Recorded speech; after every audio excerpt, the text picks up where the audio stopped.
Hello, this is Example. We're at the Isle of Wight Festival and you're watching enemy.com. The new album's pretty much finished. I think there might be a bit of room for a couple of more tracks to come on there. As always, there's a spider on me.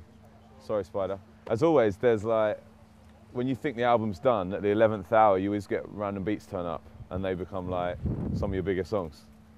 It kind of happened on the second album when like was recording. We thought the album was done, then Kickstarts came along, and this album I thought was finished, and then like a few days ago, Scream sends me an amazing beat that sounds like some Rage Against the Machine madness, like guitar dub thing, metal. So now I'm like, oh, we've got to squeeze that song on.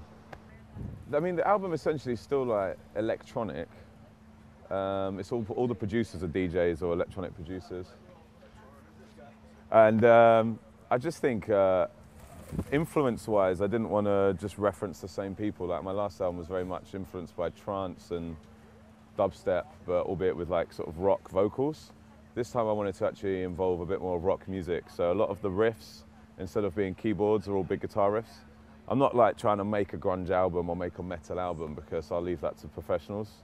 It's just, I suppose my starting point for a lot of the songs were specific bands that I liked. So I said, right, I'm going to try and do a song that sort of is influenced by Chili Peppers or by Green Day or Soundgarden or Sublime or Marilyn Manson. So every song's kind of had a starting point from another genre, if you know what I mean.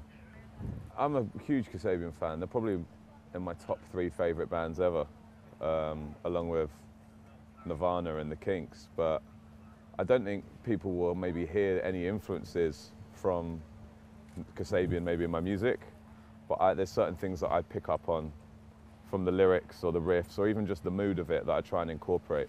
I mean, even on my last album was called Playing in the Shadows, and originally I was going to call my album Waiting in the Shadows, which is a line from Underdog by Kasabian. The thing with Ed Sheeran, like, I mean, we've been mates for years and we've sat on the bus and jammed and backstage, and we always wanted to make a song together, and originally I was going to be on his collaborations projects where he had all the grime MCs and rappers. But I kind of felt at the time, when he was like pretty much unknown, that it should just be him. And like, I didn't want to kind of feel like I should steal his thunder, if you know what I mean. Whereas now, obviously he's like 5 times bigger than me. So I'm just like, Ed, can I do a song with you? But we've recorded a song, and I don't know when it's going to come out because we need to give it away for free. But we're kind of worried if there's an example in Ed Sheeran song that it's just going to kind of trump everything else I'm doing at the moment. So we're going to maybe hold back on it for a bit, but it will come out and it'll be a free download. I don't think the festivals are struggling just because of the economy, because I think even if people have only got a couple of £100 to spend over the summer, they'll probably pick their favourite festival and go to that.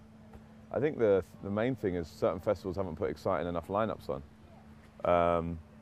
And I also think there's a lot of big names about that people assumed would shift loads of tickets when in fact they didn't.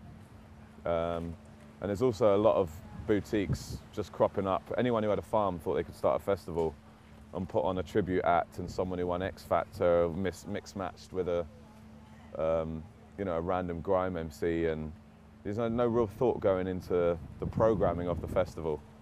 And that's why a lot of them are failing, because there's just no appeal.